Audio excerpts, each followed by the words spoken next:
Master minds commerce చదవాలనుకునే 10th inter విద్యార్థుల తొలి ఎంపిక. నమస్కారం, వెల్కమ్ టు సుమన్ టీవీ.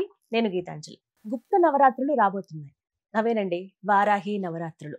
చాలా మంది గత సంవత్సరం నుంచి ఆచరిస్తున్న వాళ్ళు ఎప్పుడెప్పుడు నవరాత్రులు ప్రారంభం అవుతాయా, ఆ వారాహి మాతను ఎప్పుడు కొలుచుకుందామని ఎదురు చూస్తున్న వాళ్ళకి ఆ సమయం రానే వచ్చింది. అయితే ఈసారి ఎప్పటి నుంచి ఎప్పటి వరకు అంటే తారీఖుల్లో ముఖ్యంగా చూసుకుంటే నవరాత్రులు, అలాగే ఖచ్చితంగా పాటించవలసిన నియమాలు, చెయ్యవలసినవి, చెయ్యకూడని పనులు, అసలు ఆ వారాహిమాతని మనం ఏమని వేడుకోవాలి, దేని గురించి అమ్మకు ఈ దీక్షగా తీసుకోవాలి, మొత్తం ఈ 9 రోజుల పాటు చేయవలసిన పనులేంటి, ఇవన్నీ కూడా తెలుసుకుందాం. వివరించేందుకు ప్రస్తుతం మనతో పాటు ఉన్నారు ప్రముఖ జ్యోతిషులు బ్రహ్మశ్రీ నందిభట్ల శ్రీహరి శర్మ గురువు గారు. వారితో మాట్లాడదాం. గురుగారు నమస్కారం అండి. వాగర్థావివ సంపృక్తౌ వాగర్థ ప్రతిపత్తయే జగతః పితరౌ వందే పార్వతీ పరమేశ్వరౌ. ఆదిత్యాయ చ సోమాయ మంగళాయ బుధాయ చ గురు శుక్ర శనిభ్యశ్చ రాహవే కేతవే నమః. శృంగేరి జగద్గురు పీఠాధిపతులకి, కంచి పీఠాధిపతులకి నమస్కారములు తెలియజేసుకుంటూ కార్యక్రమాన్ని ప్రారంభిద్దాం. గురుగారు ఆషాఢ మాసం వచ్చేసింది. ఆషాఢ మాసము చూస్తుండగానే సంవత్సరం గడిచిపోయింది. మనం కూడా గత సంవత్సరం ఈ అమ్మవారి వారాహి గురించి చాలా విశేషంగా 9 రోజులు 9 రకాలైనటువంటి వర్ణనలు, నైవేద్యాలు, విధానం అంతా కూడా మనం తెలియజేసుకున్నాం. చాలా చక్కగా ఆచరించారు కూడా ఎంతో మంది. ముఖ్యంగా మనం ఆ రోజున ఎంతో విషయ సేకరణ చేసి అమ్మవారికి వెయ్యాల్సినటువంటి ధూపం గురించి కూడా మనం తెలియజేసాం. ఆ వస్తువులు ఏ వస్తువులు కలపాలని అదన్నీ వేసుకున్నారు. నిజం, అవన్నీ కూడా ఈసారి వృద్ధం. అయితే ముందుగా అందరికి కొన్ని సందేహాలు ఉంటాయి గురుగారు, ఎప్పటి నుంచి ఎప్పటి వరకు రోజులు ఒకటి, దాంతో పాటుగా ఏమేమి సిద్ధపరచుకోవాలి, ఎలా ఏమిటి, ఎవరెవరు చేయాలి, అసలు ఎలా పూజించాలి, ఇలా చాలా సందేహాలు ఉన్నాయి. ముందుగా ఒక్కొక్క ప్రశ్న మీ ముందు ఉంచుతాను. నవరాత్రులు, ఈ గుప్త నవరాత్రులు ఎప్పటి నుంచి ఎప్పటి వరకు అండి? మనకు ఈ జూన్ 26వ తారీఖు నుంచి ప్రారంభమై జూలై 4వ తారీఖుతో సమాప్తమవుతుంది వారాహి నవరాత్రులు. అయితే నవరాత్రులు మనకు మొత్తము సంవత్సరానికి 4 నవరాత్రులు వస్తాయి. ఒకటి ప్రత్యక్ష నవరాత్రులు, 2 గుప్త నవరాత్రులు. ప్రత్యక్ష నవరాత్రులు అంటే ఆశ్వీజ మాసంలో, చైత్ర మాసంలో వచ్చే నవరాత్రులు. గుప్త నవరాత్రులు అన్నప్పుడు ఆషాఢ మాసంలో, మాఘ మాసంలో వచ్చే నవరాత్రులు. ఈ ప్రత్యక్ష నవరాత్రులు 2 కూడాను లలిత అమ్మవారికి ప్రకటితమైనటువంటివి. గుప్తమైనటువంటి మాత్రం లలిత అమ్మవారికి దుష్ట సంహారంలో సహాయం అందించినటువంటి వారాహి, రాజేశ్వరి అమ్మవార్లకు సంబంధించిన నవరాత్రులు. మొత్తం చూసుకుంటే 3 దేవతలకు సంబంధించిన నవరాత్రులుగా చెప్పవచ్చు. ఇప్పుడైతే జూలై 4 వరకు అండి. జూలై 4 వరకు, 26 నుంచి జూలై 4 వరకు. విశేషం ఏంటో చెప్పమంటారా? ఈ యొక్క ఆషాఢ నవరాత్రులు అంటే గుప్త నవరాత్రులు ప్రారంభమై, వారాహి నవరాత్రులు ప్రారంభమయ్యేది ఆరుద్ర నక్షత్రంతో, సమాప్తమయ్యేది చిత్తా నక్షత్రంతో అయినప్పటికీ కూడా ప్రదోషకాల సమయానికి స్వాతి నక్షత్రం ఉంటుంది. దివ్యమైనటువంటి నక్షత్రం రోజున ఆ రోజు సమాప్తమవుతుంది. కాబట్టి 2 కూడా రాహు నక్షత్రాలు. రాహు అంటే కేవలం మొండె మాత్రమే అని చెప్పి ఉన్నది. మనకు వారాహి అమ్మవారి యొక్క రూపము గనుక చూసుకుంటే కంఠం వరకు కూడా స్త్రీ రూపము, కంఠము నుంచి మళ్ళీ వరాహ రూపం. అంటే ఇక్కడ ఆ అమ్మవారికి సంపూర్ణంగా సరిపోయే తత్వము ఇక్కడ రాహుతత్వముతో ఉన్నటువంటిది కానీ చెప్పవచ్చు. కాబట్టి ఎవరైతే చాలా మంది ఇప్పుడు సమస్యలతో బాధపడుతున్నటువంటి వాళ్ళు ఉంటారో, ఇది అద్భుతమైనటువంటి నవరాత్రులుగా ఈ సంవత్సరం చెప్పవచ్చు అమ్మ. ఇంకా అంతకంటే ఇంకా వేరే మాట నేను చెప్పలేను, కానీ అద్భుతం, అద్భుతోద్భుత అని చెప్పవచ్చు. అయితే అందరూ ఆచరించవచ్చా అనేది ఒక పెద్ద ప్రశ్న గురువు గారు. చాలా మంది అదే అడుగుతుంటారు, ఆచరించాలా, అందరూ చేసుకోవచ్చా, గుప్త నవరాత్రులు కదా? అయితే ఇక్కడ ఒక సంకటం ఏంటంటేనమ్మా, ఈ అమ్మవారు తీక్ష్ణమైనటువంటి స్వభావం కలిగినటువంటి అమ్మవారు, క్రోధ రూపము, ఇవన్నీ కూడా. కాబట్టి చేసేటప్పుడు జాగ్రత్తలు పాటించాలి. ఇప్పుడు మనం బాంబు పడితేనే భయం అంటుంటాం, మరి బాంబులు తయారు చేస్తున్న వాళ్ళు తయారు చేయట్లేదా? దానికన్నా తగ్గట్టు ప్రికాషన్స్ తీసుకుంటున్నారు కదా. మరి అట్లాంటి ప్రికాషన్సే తీసుకుంటూ అమ్మవారిని కొలిచే విధంగా కొలుస్తూ సరైనటువంటి నియమాలు గనక పాటించినట్లయితే అమ్మవారు ఇచ్చేటువంటి ఫలితము అతి శీఘ్రంగా ఉంటుందని చెప్పవచ్చు. ఇప్పుడు శాంతంగా ఉన్నవాడు కొట్టడానికి ఆలోచిస్తాడు, కోపంగా ఉన్నవాడు మాట అనగానే లేచి కొడతాడు. అంటే ఫలితం ఇవ్వడంలో కూడా అమ్మవారు అంత ఫలితం అంత శీఘ్రంగా ఇచ్చేస్తుందని అర్థం. అక్కడ వెంటనే అందించేస్తారనమాట. అయితే గురుగారు ఇంకా సందేహాల్లో భాగంగా ఎలా అంటే ముందు ఏమేమి సిద్ధపరచుకోవాలండి? 26 నుంచి అంటున్నారు, 25నేమో అమావాస్య వచ్చింది. మరి అమావాస్య రోజు ఏమన్నా పూజకి సామాన్లు కానీ ఏమైనా కొనరు తొందరగా, ఇంక ఇవాళ అమావాస్య ఉంది కదా రేపటి నుంచి చూద్దామని. కానీ ఒకవేళ పీఠం పెట్టుకుని లేకపోతే కలశం పెట్టుకుని ఇలా చేద్దాం అనుకున్న వాళ్ళు కావచ్చు, వీళ్ళు మరి ముందు రోజే తీసుకోవాలా, లేదు ఆ రోజున కొనుక్కుంటే మంచిదా, ఏమే తీసుకోవాలి అసలు? ఇక్కడ ప్రధానంగా అమ్మవారి సంబంధించినటువంటి తత్వం గనక చూసుకోవాలి. ముఖ్యంగా రజోగుణ తత్వమైనటువంటి మూర్తి అమ్మవారు. తామస గుణము రజోగుణము అని అంటారు కదమ్మా. కాబట్టి ఈ అమ్మవారు సర్వ సైన్యాధ్యక్షురాలు, అంటే హోమ్ మినిస్టర్. కాబట్టి ఎప్పుడు యుద్ధంలో పాల్గొని యుద్ధ విరమణ అయిన తర్వాత ప్రశాంతత ఉంటారు. సూర్యోదయం నుంచి యుద్ధం ఎప్పుడు చేయాలని ఉవ్విళ్ళుతుంటారు. యుద్ధం రాగానే యుద్ధం చేస్తారు. సూర్యాస్తం అయిపోయిన తర్వాత యుద్ధ విరమణతో సంతోషపడతారు. కాబట్టి అమ్మవారికి ఎక్కువగా రాత్రి సమయమందు ఎక్కువగా సూర్యాస్తమైన తర్వాత చేసే పూజ అమ్మవారికి చాలా ప్రీతికరమైనటువంటిది. కాబట్టి శాంతస్వరూపిణిగా ఉండదలిచినటువంటి ఆ భావనగా పెట్టుకున్న వాళ్ళు ఉదయం పూట చేసుకుంటే మంచిది. లేదు అనంటే అన్ని విధాలుగా సాయంకాలం సూర్యాస్తమయం తర్వాత ఉండే సమయము చాలా అమోఘము, సుప్రసిద్ధం అని చెప్పవచ్చు. కాబట్టి సూర్యాస్తమయానికి పూజ ప్రారంభించుకున్నప్పుడు ముందు రోజు అమావాస్య అయింది కాబట్టి దానికంటే ఆ 26వ తారీఖు రోజునే పూజా సామాన్లు, పెద్ద నియమాలంటూ ఏమీ లేవు. అమ్మవారి చిత్రపటం ఒకటి, తర్వాత అమ్మవారికి కలశం పెట్టుకునే అవకాశం ఉంటే కలశం పెట్టుకోవచ్చు, లేకపోతే కలశం లేకపోయినా చిత్రపటంతోనైనా. కానీ ఇక్కడ భక్తియే ప్రధానం, ఇక్కడ విశ్వాసమే ప్రధానము. కాబట్టి ఆ విధంగా అమ్మవారికి చక్కగా అలంకరణ చేసి చక్కగా ఆ సంబంధించినటువంటి పూజా ద్రవ్యంలో పూజా వస్తువులు తీసుకొని అమ్మవారికి షోడశోపచార విధానముగా పూజ చేసుకోవడం, అర్చన చేసుకునే విధంగా వీలు కల్పించుకోవడం, అమ్మవారికి ఇష్టమైనటువంటి ద్రవ్యములు తెచ్చుకోవడం, నైవేద్యములు తెచ్చుకోవడం, అమ్మవారికి దీపారాధన, ముఖ్యంగా అమ్మవారికి కంద దీపారాధన అంటే చాలా ప్రీతికరం. ఇవి 9 రోజుల పాటు పెట్టాలండి? 9 రోజుల పాటు పెడితే మంచిది. 9 రోజుల పాటు పెట్టి చక్కగా ఆ సమాప్తం అయిపోయిన తరువాత ఆ యొక్క కందగడ్డని ప్రసాదముగా చేసి తీసుకోవచ్చు. అంటే కూర వండుకొని అవి సిద్ధపరచుకోవాలి. ముఖ్యంగా ఉండాల్సినవి వస్తువులు, పూజా సామాగ్రి అని అంటే పూజా సామాగ్రి మామూలుగా పూజా సామాన్ల విషయంగానే ముఖ్యంగా ధూపం అమ్మ. ఇక్కడ అమ్మవారికి ధూపం, సకలమైనటువంటి ధూపములు ఉంటాయి. అంటే పిప్పళ్ళు, యాలకులు, మిరియాలు, ఇలాంటివి, మిరపకాయలు, ఎండు మిరపకాయలు, ఇలాంటివి కొన్ని ఆఘ్రానికి అనగా బాగా కటువుగా ఉండేటువంటివి అమ్మవారికి చాలా ప్రీతికరం, ఘాటుగా ఉండాలి. ఇవన్నీ కూడా ధూపం అంటే అమ్మవారికి చాలా ఇష్టం. ఇప్పుడు అభిషేక ప్రియో శివ, అలంకార ప్రియో విష్ణు, భాస్కరో నమస్కార ప్రియ. కాబట్టి ఒక్కొక్క దేవతకి ఒక్కొక్క రకమైనటువంటి ఇష్టం. అటువంటిది ఈ అమ్మవారికి ధూపం అంటే మహాప్రీతికరం. కాబట్టి ఇంట్లో చక్కగా సాంబ్రాణి, అమ్మవారికి మైషాచి అంటే చాలా ప్రీతికరం. ఏ అమ్మవారికైనా కానీ ధూపంలో మైషాచి ఉండేటట్టుగా చూసుకోవాలి. అది పూజా స్టోర్ లో దొరుకుతుంది. ధూపం పూజ ప్రారంభానికంటే ముందు, పూజ అయిన తర్వాత ఇంట్లో గనక ధూపం వేసుకొని 9 రోజుల పాటు ఉంటే, ఆ 9 రోజుల పాటు పూజ చేసినటువంటి వ్యక్తి ఇంట్లో ఎవరైతే ప్రయోగం చేసి ఉంటారో ఆ ప్రయోగం ఇట్టే పారిపోతుంది. అసలు నెగిటివ్ ఎనర్జీ అనేది ఉండదు ఇంట్లో, అంతా పాజిటివ్ ఎనర్జీ ఉంటుంది.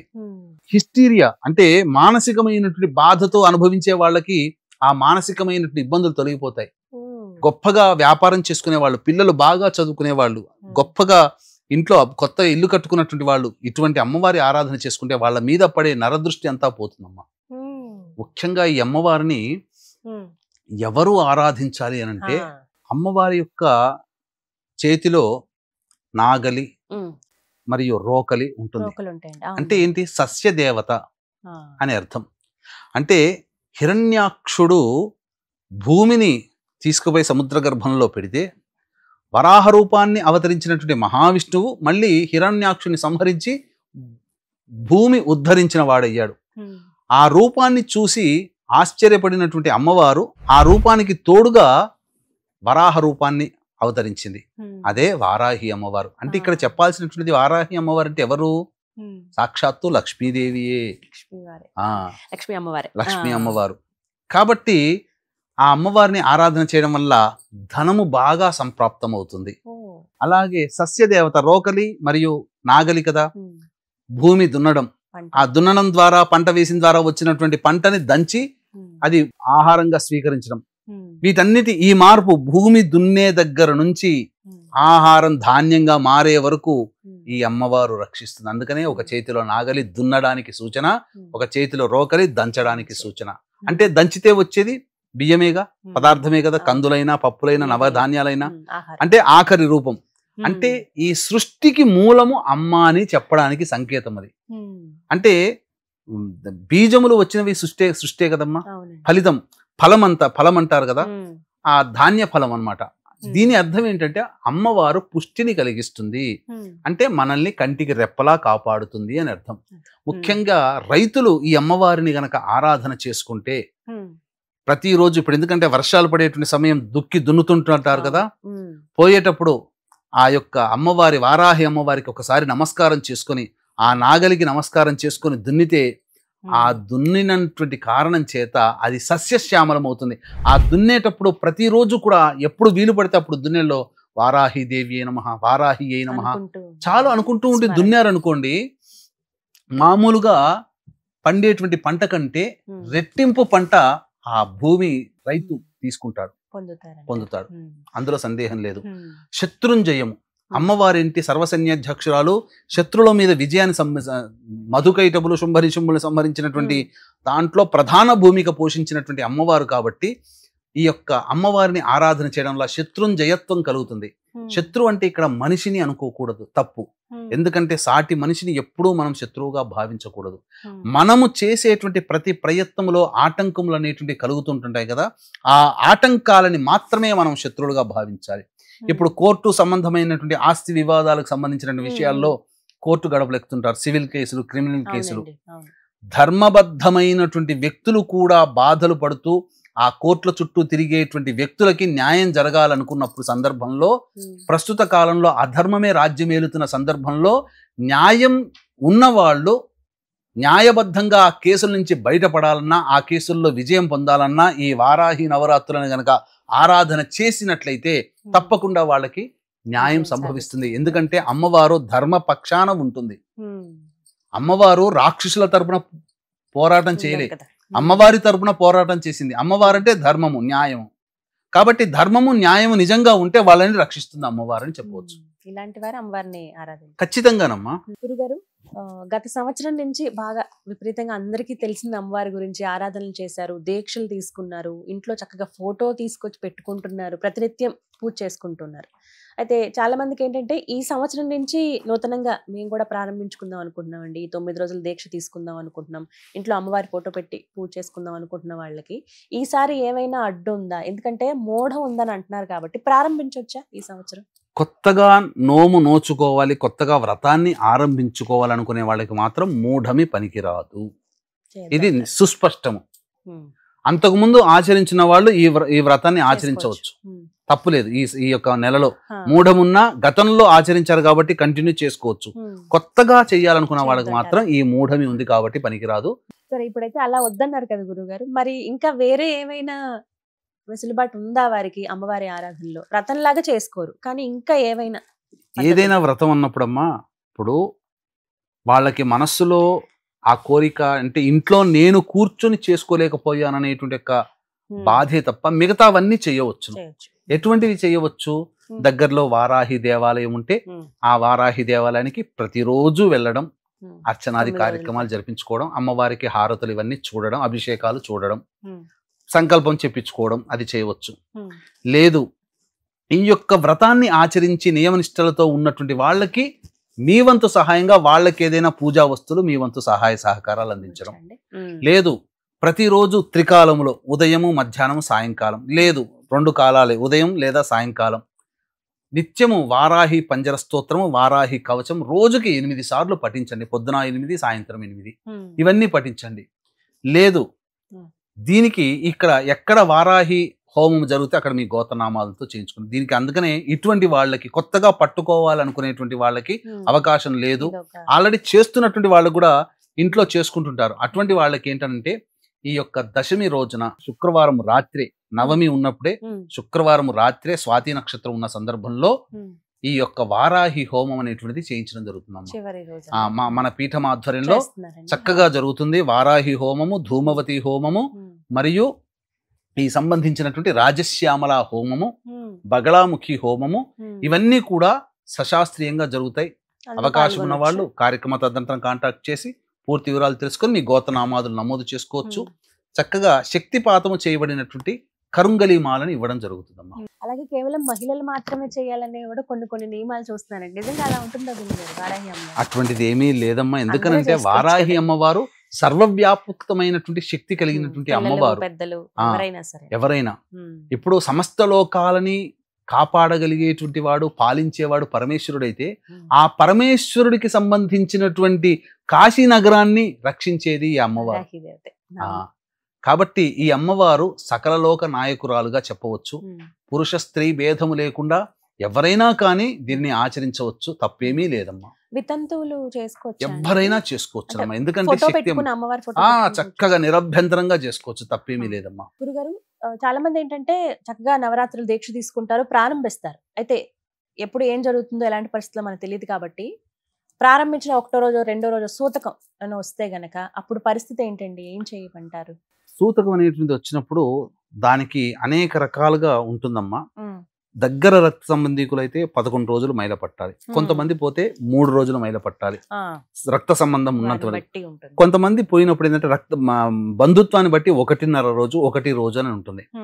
అప్పుడు ప్రారంభించిన 2-3 రోజుల్లో ఇలా మైల వచ్చినప్పుడు వాళ్ళకి సంబంధించినటువంటిది 11 రోజులు అయితే 11 రోజులు ఆగాలి.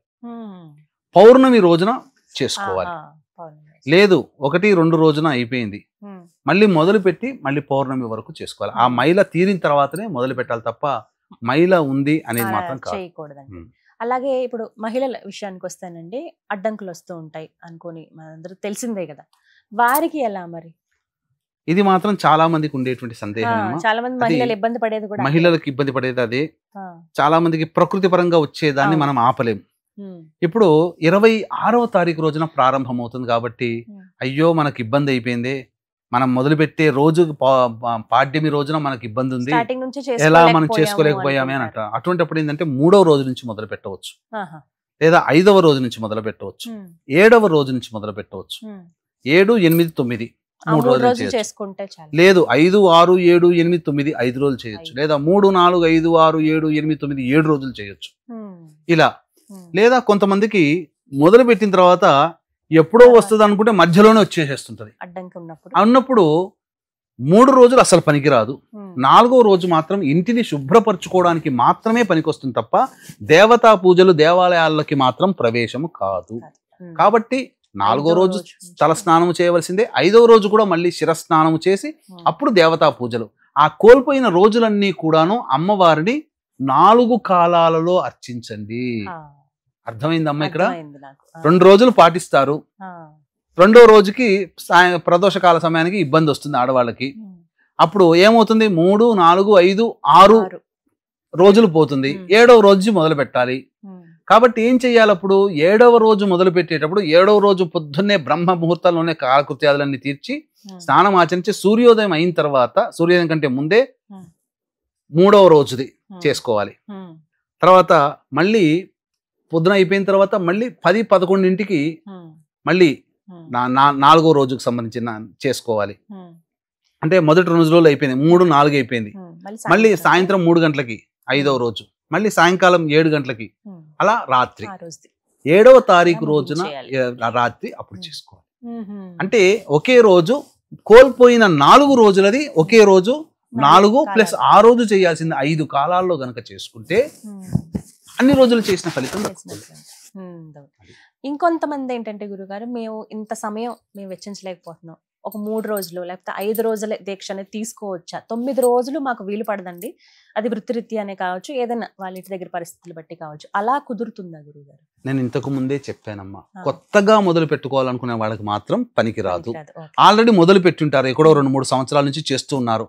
కొన్ని కారణాల వల్ల ఈ సంవత్సరం 9 రోజులు చెయ్యలేని, కొన్ని కారణాల వల్ల చేయలేని వాళ్ళ కోసము అంతకుముందు మొదలు పెట్టి ఎప్పుడో 2024లో 2023లో 2020లో మొదలుపెట్టి కంటిన్యూస్ గా చేస్తూ ఈ యొక్క సంవత్సరం అన్ని రోజులు చేసే అవకాశం లేదనుకున్న వాళ్ళు 7 రోజులు, 5 రోజులు, 3 రోజులు, లేదా ఆఖరికి నవమి రోజునైనా కానీ చేసుకోవచ్చు. అంతే తప్ప కొత్తగా మొదలు పెట్టుకునేటువంటి వాళ్ళకి మాత్రం ఇది పనికి రాదు. మీరు ఇందాక ఫోటో కూడా పెట్టుకోవచ్చు అన్నారు కదా గురుగారు, ఎలాంటి ఫోటో? ప్రత్యేకంగా ఇలాంటిదే తెచ్చుకుని పెట్టుకోండి అని? అంటే అమ్మవారికి సంబంధించినటువంటి విధానంలో ప్రధానంగా శ్వేత వస్త్రము, శ్వేత రంగులో ఉన్నట్టు, తెలుపు రంగులో ఉన్నటువంటి వారాహి అమ్మవారు చాలా దేవతా స్వరూపముగా చెప్పవచ్చు. మిగతా వర్ణములు ఏంటంటే క్రోధ స్వరూపము, తామస స్వరూపముగా ఉంటుంది. కాబట్టి ఆ భావము ప్రకటితమవుతుంది. కాబట్టి ఎవరైనా కానీ ప్రేక్షకుల్లో ఈ యొక్క సంబంధించినటువంటి అమ్మవారి విగ్రహాన్ని కానీ ఫోటో కానీ పెట్టుకోవాలనుకున్నప్పుడు తెలుపు రంగులో ఉన్నటువంటిది, తెలుపు రంగు వస్త్రము ధరించినటువంటి అమ్మవారు ఉన్నదైతే కాంతివంతముగా ఉంటుంది. కొంత అమ్మవారు నీలి రంగులో ఉంటుంది కానీ కాంతివంతంగా ఉంటుంది. ఆ ఫోటో కూడా పెట్టుకోవచ్చు. అంటే ఒక కాంతి కనబడాలి. రాక్షసత్వం అంటే ఏంటి? చీకటి. దైవత్వం అంటే ఏంటి? వెలుగు. కాబట్టి కాంతివంతముగా ఉన్నటువంటి అమ్మవారి చిత్రపటం చాలా శ్రేయస్కరం. ఈ నలుపు రంగు లేదా గచ్చకాయ కలర్, యాష్ కలర్ ఉన్నటువంటివి, ఎరుపు రంగు, ఇవన్నీ కూడా క్రోధతత్వాన్ని సూచిస్తాయమ్మా. కాబట్టి శ్వేతవారాహి అమ్మవారి ఫోటో తెచ్చుకుని, శ్వేతవరాహి అమ్మవారు ముఖ్యంగా వస్త్రము కూడా ఆకుపచ్చ రంగు వస్త్రము శ్రేష్టకరం, విజయత్వాన్ని ఇస్తుందమ్మా. అదొకటి. ఇవన్నీ కూడా ముందే సిద్ధపరచుకుని తెచ్చుకుని పెట్టుకోవాలి. సమయం ఉంది కానీ చాలా మంది ఏంటంటే తొందరగా అన్ని సిద్ధపరచుకోవాలని ఆలోచన, ముందుగానే చేసుకోవాలని ఆలోచన. తర్వాత ఇప్పుడు చివరి రోజు 4వ తారీఖు శుక్రవారం వచ్చింది కదండి, మరి ఆ రోజు అక్కడితో ఉద్యాపన అంటే ముగించినట్టేనా? తర్వాత రోజుకి చూడాలంటారా దశమి? 9 రోజులు చేసుకుని, ఎందుకంటే చాలా మందికి సందేహం కూడా శుక్రవారం నాడు వచ్చింది. అమ్మవారిని కదపరు శుక్రవారం నాడు. కాబట్టి శనివారం నాడు మళ్ళీ ధూపదీప నైవేద్యాలు ఇచ్చి శనివారం నాడు ఉద్యాపన చేయవచ్చు. అసలు వాస్తవానికి చెప్పమంటారమ్మా, నవరాత్రులు అంటే 9 అని కాదు, అక్కడ పౌర్ణమి వరకు చేయాలి. పౌర్ణమి నాడు ఉద్యాపన చేయాలి అసలు. మనకి ఆషాఢ పౌర్ణమి వరకు అసలు పాటించాలి. కానీ ఏంటంటే 9 రోజులు చేసి ఉద్యాపన చేస్తారు. మనకు వచ్చి ఏంటంటే ఈ యొక్క 4వ తారీఖు రోజున శుక్రవారం అయింది కాబట్టి శుక్రవారం నాడు అమ్మవారిని కదపకూడదు. కాబట్టి పైగా లక్ష్మీ స్వరూపం వారాహి అమ్మవారు మళ్ళీ శుక్రవారం నాడు. కాబట్టి విశేషం అమ్మ, లక్ష్మీ స్వరూపమైనటువంటి వారాహి అమ్మవారికి ఆఖరి రోజు శుక్రవారం లక్ష్మీ సంబంధించిన వారం అవ్వడం చాలా విశేషం. స్వాతి నక్షత్రం అవ్వడం ఇంకా విశేషం. కాబట్టి తెల్లవారితే శనివారం రోజు స్వాతి నక్షత్రం ఉంటుంది, అప్పుడు ఉద్యాపన చేయవచ్చు. ఎంత విచిత్రం అంటే, ఎంత గొప్ప యోగం అంటే, మళ్ళీ చెప్తున్నానండి, ఆరుద్ర నక్షత్రంతో మొదలై స్వాతి నక్షత్రంతో మనం పూర్తి చేస్తున్నాం. చాలా విశేషాలు, చాలా విశేషం. గత సంవత్సరం లాగానే మీ నుంచి మేము కోరుకునేది ఏంటంటే, ఏ రోజు ఏ విధంగా అమ్మవారిని పూజించుకోవాలో తెలియచేయండి గురువు. తప్పకుండా వీడియోస్, ఎందుకంటే సమయాభావం వల్ల ఇప్పటి వీడియో ఏమేమి సిద్ధపరచుకోవాలి, చేయవలసినవి చేయకూడని వీడియోలో మాట్లాడాము. నవరాత్రులు ఏ రోజు అమ్మవారిని ఏ విధంగా ఏ రూపంతో కొలవాలి, అవన్నీ విషయాలు మనం వివరంగా మనం తెలియజేద్దాం. తప్పకుండా అన్ని విధానంగా వారాహి అమ్మవారికి సంబంధించినటువంటి నాకు తెలిసిన మేర, వ్యక్తిగతంగా నాకు తెలిసిన మేర జ్ఞానాన్ని మీకు పంచుతాను. అందుకని దీన్ని దృష్టిలో పెట్టుకునే ఈ 9 రోజుల పాటు చక్కగా చేసుకోలేని వాళ్ళు, ఆల్రెడీ 9 రోజులు చేసుకున్నటువంటి వాళ్ళు, అసలు మాకు చేయడానికి పూజకి అవకాశం లేదు, మేము చేసుకోలేకపోతున్నాం అనుకుంటున్న వాళ్ళందరికీ కూడా వెసులుబాటుగా ఆ యొక్క నవమి తిథి రోజున రాత్రిపూట మన పీఠం ఆధ్వర్యంలో చక్కగా నియమనిష్ఠులతో మంచి ఉపాసనా పరులైనటువంటి పండితుల చేత ధూమవతి, బగలాముఖి మరియు వారాహి, రాజశ్యామల హోమాలు చాలా చక్కగా శాస్త్రయుక్తంగా జరుగుతాయి. అవకాశం ఉన్న వాళ్ళు కార్యక్రమ తదనంతరం కాంటాక్ట్ చేసి మీ గోత్రనామాలు నమోదు చేసుకోవచ్చు. చక్కగా హోమాన్ని కూడా వీక్షించొచ్చండి. చక్కగానమ్మా. ఈ కార్యక్రమంలో పాల్గొన్న వాళ్ళకి శక్తిపాతం చేయబడినటువంటి శంకరంగలి మాలను కూడా అందివ్వడం జరుగుతుంది. అన్ని అదృష్టమే. ప్రత్యేకించి వారాహి ఎప్పుడెప్పటి నుంచి ఎదురు చూస్తూ ఉన్నారు. ఇవన్నీ దృష్టిలో పెట్టుకుని ముందుగా ఇవన్నీ సిద్ధపరచుకుంటే మంచిదంటారు. ధన్యవాదాలు గురువు గారు. సర్వం శ్రీ ఉమామహేశ్వర పరబ్రహ్మార్పణమస్తు.